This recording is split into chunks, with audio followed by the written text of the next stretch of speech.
வணக்கம். ஆன்மீக செய்திகள். காரைக்கால் பகுதியில் பிரசித்தி பெற்ற கைலாசநாதர் சுவாமி கோவில் உள்ளது.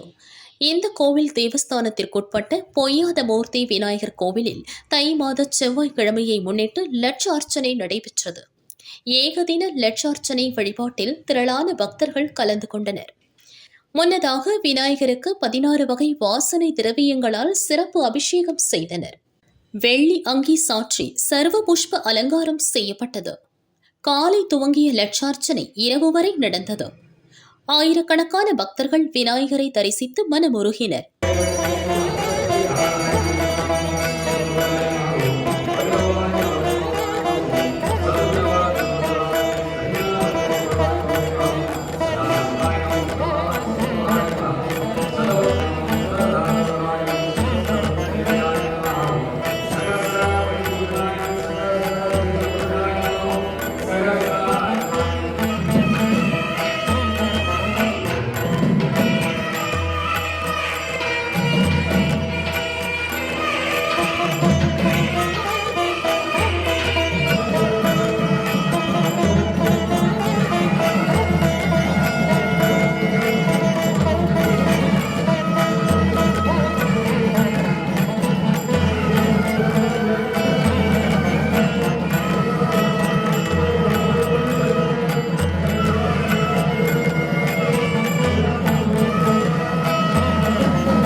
பழனி தண்டாயுதபாணி சுவாமி கோவிலின் உபகோவிலாக கொடைக்கானல் பூம்பாறை குழந்தை வேலப்பர் கோவில் உள்ளது.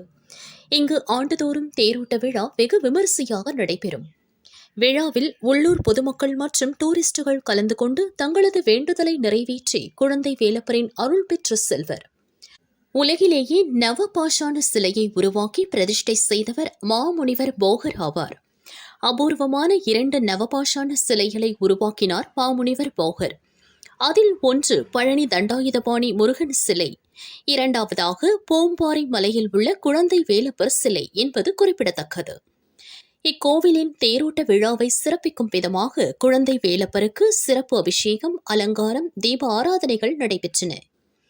தொடர்ந்து கோவில் பிரகாரத்தில் உள்ள கொடிமரத்தில் பக்தர்களின் அரோகரா கோஷத்துடன் தேரோட்ட கொடி ஏற்றப்பட்டது.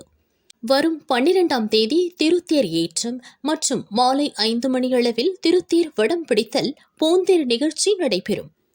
விழாவிற்கான ஏற்பாடுகளை கோவில் இணை கமிஷனர் மாரிமுத்து, துணை கமிஷனர் வெங்கடேஷ் மற்றும் அறங்காவலர் குழுவினர் செய்து வருகின்றனர்.